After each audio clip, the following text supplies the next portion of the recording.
어떤 상품이 중요한 게 아니라 포트폴리오적 관점이에요.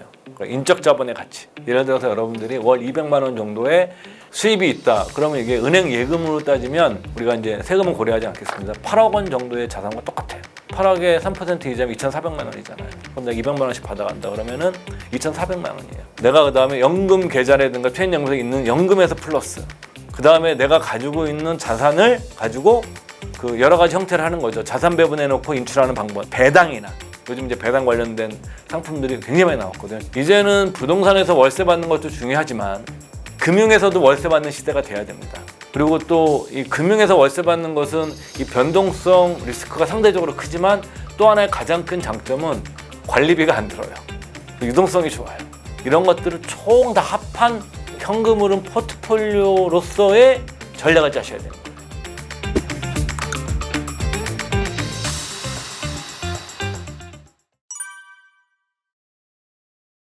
퇴직을 전후로 한 시기에는 재무설계는 반드시 인생설계와 함께 이루어져야 됩니다. 그러니까 자기의 인생의 가치관, 저도 아직 그걸 잘 못하고 있지만 자기 인생의 가치관이라든가 자기 주거지 어디에 살 것이냐, 무슨 일을 할 것인가가 반영이 돼야 돼요. 거기에. 그래야 돼야만 거기에 그에 따라서 내 필요한 돈의 크기가 달라지거든요. 근데 많은 분들이 그냥 돈 많으면 되는 거 아니야? 물론 많으면 되죠. 아주 많으면 되죠. 그렇지만 대다수분들은 그럴 수가 없지 않습니까? 그게. 그리고 은퇴 재무설계에는 우리가 돈 외에도 굉장히 많은 변수가 개입된다라는 걸 받아들이셔야 돼요. 가족 관계에서도 자녀와의 관계라든가 자녀를 내가 얼만큼 지원할 건지. 그러니까 상당히 쉽지가 않습니다. 이게. 많은 분들이 그냥 쉽게라고 생각하시지만 굉장히 어려워요. 그래서 여러분들께서 이런 변수까지 고민을 해서, 그리고 요즘은 이제 많은 부모님들이 이제 자식한테 안 물려주려고 그러죠. 왜냐하면 내가 오래 살아야 되는데 사실은 자식한테 도와줬다가 뭐 자식이 뭐 심한 말로 배신하는 경우도 있거든요. 요즘 세상에. 그러니까 이런 것들을 좀 종합적으로 고려하셔서 계획을 세우는 훈련을 해야 된다. 시뮬레이션을 해야 되고, 두 번째 뭐냐면 그 사람들이 왜 금융계획 없이 이루어지냐면 인간이란 존재 자체가 원래 그 현재 지금의 문제에는 프리미엄을 지불합니다. 현재는 굉장히 중시적이고 미래는 디스카운트, 할인을 해요. 미래에 일어날 일은 낮춰봐요. 그리고 이제 인간이라는 존재는 미래의 나를 타인처럼 취급한다고 얘기해요. 나와 미래의 나를 일치시키지 않아요. 그래서 이제 그 미국에서 이런 실험도 있거든요. 그러니까 내 얼굴을 찍고, 여러분들 인터넷에 그거 있잖아요. 내가 30년 뒤에 늙은 얼굴 있죠. 그래서 사람들한테 늙은 얼굴을 보여주고 저축을 얼마 할 거냐 그러면 어떻게 해요? 저축액이 늘어요. 왜냐하면 미래의 나와 현재의 나를 일치시키기 때문에. 근데 대부분의 분들은 일치시키지 않아요. 그래서 인간이라는 존재 자체가 현재의 문제에 대해서는 굉장히 열심히 합니다. 자녀 교육이라든가 내 집이라든가 이런 거에 대해서는 굉장히 중요하게 하는데, 노후는 중요한 건 알고 있지만 실제로 액션을, 행동을 잘 취하지 않죠. 이게 인간의 본성에 맞는 거예요. 그런데 사람들이 미래의 금융계획을 할 수 있도록 하는 방법이, 좋은 방법이 무엇일까? 결론을 내린 거죠. 또 경제학자들이 자율권에 맡기는 게 좋을까? 알아서 네가 노후 준비 저축을 잘해라고 맡기는 게 좋을까? 아니면 강제로 저축하는 게 훨씬 효과가 있었을까? 이거는 딱 결론이 나 있는 겁니다. 강제 저축이에요. 행동 재무학에서는 자기 결박 기능이 있는 상품에 최대한 불입하라가 금융 설계, 금융을 통한 노후 준비의 가장 중요한 아이디어입니다. 현대에는. 그게 뭐죠? 자기 결박 기능 상품들이 뭐예요? 여러분들 가입하고 계신 다 세제 혜택 상품들이에요. 그다음에 퇴직연금 같은 거예요. 퇴직하기 전까지 못 빼거든요, 내가. 연금저축계좌 같은 거 중간에 빼면 페널티가 너무 커요. 이렇게 자기 결박 기능이 있는 거를 하는 것이 가장 좋다. 미국 같은 경우에도 연금 백만장자가 많다고 그러는데 그들이 그럼 뭐 엄청난 펀드를 가입하고 엄청난 주식을 산 게 아니에요. 그냥 대부분 TDF 같은 겁니다. 타겟 데이트 펀드라든가 인덱스 펀드 같은 거 산 거예요. 근데 그걸 어떻죠? 그냥 꾸준히 중간에 해지하면 우리나라보다 페널티가 훨씬 커요, 미국은. 세 번째로는 이제 장기적 관점이 굉장히 중요합니다. 우리가 이제 시장 수익률이라고 그러거든요. 뭐 S&P 500 같은 그 인덱스, 시장 인덱스가 올리는 수익률이 시장 수익률이라고 그러는데, 역사적으로 시장 수익률이 한 8에서 12% 정도 됐어요. 여러분들 8%면 별거 아니신 것 같지만 여러분들 8%는 9년에 한 번씩 내 돈을 2배로 불려줍니다. 만약에 여러분들이 30년간 넣으시면 세 사이클이 도는 겁니다. 한 번에 2배가 되겠죠. 2배, 4배, 8배가 되는 겁니다. 단순 계산으로. 세 사이클이 돌면. 근데 우리가 연금은 적립식이기 때문에 이 수익은 안 나겠지만 매년 들어가니까 돈이 여러분들 8%는 강력한 수익률입니다. 이게 시장 수익률만 하더라도. 그래서 여러분들께서 이런 장기적인 관점을 가지셔야 된다. 이 세 가지를 갖고 좀 금융 계획에 접근하시는 게 저는 좋다고 생각을 합니다. 제가 이제 많이 보는 유튜브 중에 파이어라는 거랑 이제 누룽지라는 유튜브가 있어가지고요. 거기서 퇴직하신 분들만 인터뷰하는 게 나와요. 그 파고다 공원이나 뭐 도산공원 이런 데 가서 거기 이제 할아버지 할머니들 인터뷰하고 이런 게 나오는데 전 왜 그걸 제가 자주 보냐면 지식은 젊은 사람한테 배워야 되지만 이건 제가 말해 제가 어떤 책에서 읽은 건데 삶은 죽음을 앞둔 사람한테 배워야 된다 그런 얘기를 합니다. 내가 죽을 시점이 다 되면 인생에서 가장 중요한 것만 생각하게 되거든요. 엑기스가 되겠죠. 그들한테 들어라. 여러분들 그 어르신들 인터뷰한 거 딱 보십시오. 어르신들이 다 얘기하는 게 전부 다 뭔지 아세요? 다 연금 얘기합니다. 후회하는 거 1번 내가 연금 많이 낼 걸. 두 번째 그분들 얘기하는 건강. 세 번째 의미 있는 일. 너무 할 일이 없는 거죠. 그래서 저는 뭐냐면 파이어족은 본인의 가치관이고 그게 맞으신 분들은 하시고 그렇지만 우리 일반적인 경우에는 사람은 나이가 들더라도 의미 있는 일을 지속적으로 해나가는 것이 훨씬 좋다. 그러니까 이 파이어족 분들이 그런 일을 안 하겠다는 게 아니라 그냥 주된 경제활동에서 은퇴하는 거잖아요. 그렇지만 이분들이 뭐 이래서 다른 일을 하기 위해서 파이어족은 저는 뭐 찬성이지만 굳이 하시는 건 개인의 자유죠. 그렇지만 저는 나이 먹은 사람들이 삶에서 주는 어떤 지혜와 경험에 기반한 조언? 이런 거를 생각해 볼 때 저 같은 경우에는 모르겠습니다. 만약에 저한테 파이어 해라. 저는 이미 그 파이어가 아니죠. 나이가 있으니까 이제 전 정상적으로 퇴직을 하게 되면 저도 휴직을 취한 다음에 좀 더 의미 있는 일을 좀 할 생각은 있거든요. 그것이 이제 뭐 돈을 떠나서 이런 것이 어찌 보면 저보다 더 많은 경험과 인생을 사신 분들의 지혜로운 조언이기 때문에 저는 뭐 좀 단순한 게 있거든요. 저보다 나은 사람 말을 듣자 웬만하면. 그래서 여러분들께서도 뭐 그런 차원에서 한번 파이어에 관한 문제들을 보시면 어떨까 싶습니다. 어떤 상품이 중요한 게 아니라 포트폴리오적 관점이에요. 인적 자본의 가치. 예를 들어서 여러분들이 월 200만 원 정도의 수입이 있다. 그러면 이게 은행 예금으로 따지면 우리가 이제 세금은 고려하지 않겠습니다. 8억 원 정도의 자산과 똑같아요. 예금에 넣는 거랑. 왜? 은행 금리, 은행 이자가 3% 따지면 8억에 3% 이자면 2,400만 원이잖아요. 그럼 내가 200만 원씩 받아간다 그러면은 2,400만 원이에요. 그러니까 내가 나온 인적 자본 플러스 내가 그다음에 연금 계좌라든가 퇴직연금에 있는 연금에서 플러스 그다음에 내가 가지고 있는 자산을 가지고 그 여러 가지 형태를 하는 거죠. 자산 배분해 놓고 인출하는 방법. 아까 제가 설명드린 이런 방법을 하든 아니면 배당이나 요즘 이제 배당 관련된 상품들이 굉장히 많이 나왔거든요. 저는 이게 굉장히 합리적인 거라고 봐요. 왜 그러냐면 이제는 부동산에서 월세 받는 것도 중요하지만 금융에서도 월세 받는 시대가 돼야 됩니다. 그리고 또 이 금융에서 월세 받는 것은 이 변동성 리스크가 상대적으로 크지만 또 하나의 가장 큰 장점은 관리비가 안 들어요. 그리고 유동성이 좋아요. 그렇기 때문에 이런 금융자산 나오는 배당, 뭐 채권에 대한 이자 이런 것들을 총 다 합한 현금흐름 포트폴리오로서의 전략을 짜셔야 되는 거예요. 근데 내가 뭐 돈이 많아서 뭐 배당 하나만 갖고 돼 이러면 좋죠. 그렇지만 그럴 분들은 많지 않기 때문에 인적 자본을 포함한 이 현금흐름 포트폴리오를 짜는 경험을 해보시고 지금 여러분들이 갖고 있는 자산에서 한번 50대가 넘으셨다 그러면 한번 주말에 그냥 한번 해보세요. 현재 내가 가지고 있는 자산에서 나올 수 있는 현금 흐름이 얼마나 될까?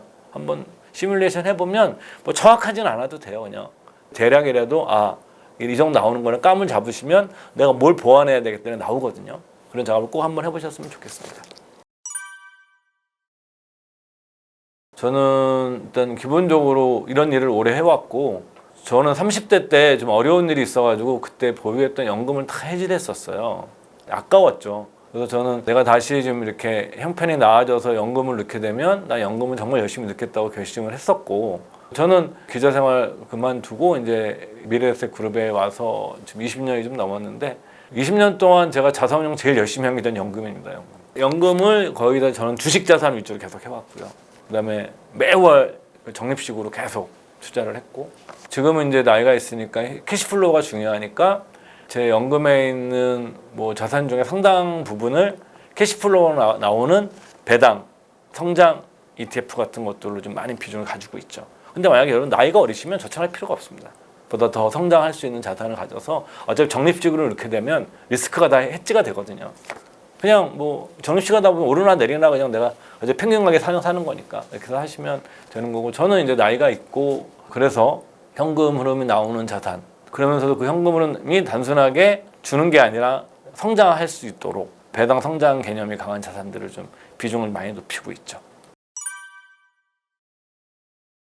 이건 뭐 전략이라고 할 수가 없어요. 왜냐하면 퇴직 이후에 만약에 여러분들이 부채가 삶에 미치는 영향은 직장 생활하시면서 여러분들이 수입이 있을 때와 수입이 없을 때는 엄청나게 다릅니다. 그래서 그냥 기본 제일 원칙은 할 수만 있으면 퇴직 전에 다 상환하고 나오는 것이 가장 좋은 대안입니다. 이거에 대해서는 이견이 있을 수 없어요. 두 번째, 그 다음에 내 형편에 맞게 하는 겁니다. 이게 예를 들어서 뭐 그럴 형편이 안 되면 일정 정도는 갚고 일정 정도는 좀 남겨놨다가 갚으면서 자산 운용 돈을 더 벌면서 갚아 나가야 되죠. 뭐 이런 부분도 있고, 최근에 제가 들었던 얘기는 이제 서울 지역은 집값이 굉장히 비싸니까 그러면 1급 주거지에 사시는 분들 중에 또 현금이 없으신 분들이 많거든요. 이런 분들은 대출 아예 많이 받아버리면 됩니다. 그걸 생활비를 쓰고 나 죽은 다음에 그냥 알아서 하라고 이런 식의 개념을 하시는 건데, 그거는 뭐 사람마다 생각이 다른 거니까 저는 이거에 대해서는 교과서적인 얘기를 드릴 수밖에 없는 게, 1번은 무조건 퇴직 전에 부채는 해결하고 나오는 것이 가장 좋다. 그리고 어렵더라도 부채에 대한 상환 계획은 반드시 갖고 나와야 된다 라는 말씀을 드릴 수 있을 것 같습니다. 저는 레버리지 상품을 좋아하질 않아요. 그리고 이제 은퇴를 앞둔 사람들은 특히 레버리지 해서는 안 된다고 생각하는 사람이고, 굉장히 교과서적인 얘기이긴 하지만 특히 뭐 연금과 같은 자산에서는 뭐 레버리지 ETF는 살 수도 없거든요, 원래. 연금과 같은 자산으로서 적합한 자산이 아니다. 그러니까 연금에 적합한 자산은 장기적으로 자산을 증식시켜 나가면서 성장해 나가는 자산을 해야 되지, 단기간에 레버리지로 수익을 극대화하려는 것 자체는 연금 운용이라는 본성에 저는 맞지 않는다고 생각하고요. 굳이 하시겠다면 이거는 뭐 하시면 해야죠. 저는 제 의견보다는 벤자민 그레이엄, 그 현대 증권분석의 아버지이자 워렌 버핏의 선생님 벤자민 그레이엄의 아이디어를 여러분들에게 한번 소개해 드리는 걸로 가름하려고 그러는데요. 그 벤자민 그레이엄은 투기는 하지 말라고 얘기하지만 인간의 본성상 투기를 너무 하고 싶은 경우에는 어떻게 하냐? 그럼 해야 된다. 대신 단 투자용 계좌와 투기용 계좌를 따로 만들어라. 그래서 그런 것은 투기용 계좌에서 하고, 그 다음에 추가로 돈을 더 넣지 마라. 수익이 나든 안 나든. 그래서 이걸 분리해서 해라. 그래서 연금 자산에 이런 거 하지 않으셨으면 좋겠고, 하실 분들은 벤자민 그레이엄의 아이디어에 따라서 다른 계좌를 하나 더 만드셔서 거기서 그냥 운용하셨으면 좋겠습니다.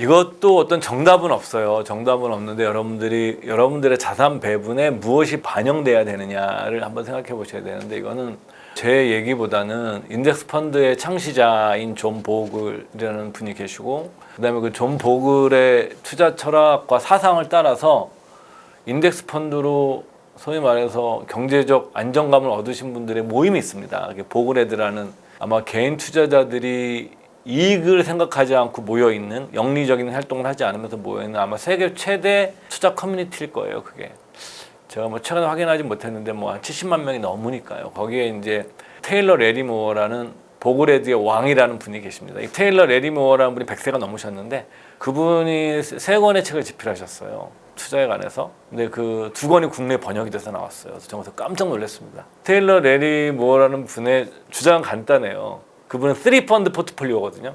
그러니까 뭐냐면 미국 시장 전체에 투자하는 인덱스, 두 번째 뭐냐면 미국의 전 세계에 투자하는 인덱스, 세 번째 미국 채권 전체에 투자하는 인덱스. 이분은 딱 평생 이 3개 펀드만 투자하셨어요. 그래서 그걸 40년 넘게 부자가 되셨겠죠. 3펀드 포트폴리오라는 개념으로 이분이 정립을 하신 건데, 거기서 이제 이분들이 자산 배분을 해야 될 때 어떤 거를 고민을 해야 되느냐에서 정리해 놓은 내용이 있습니다.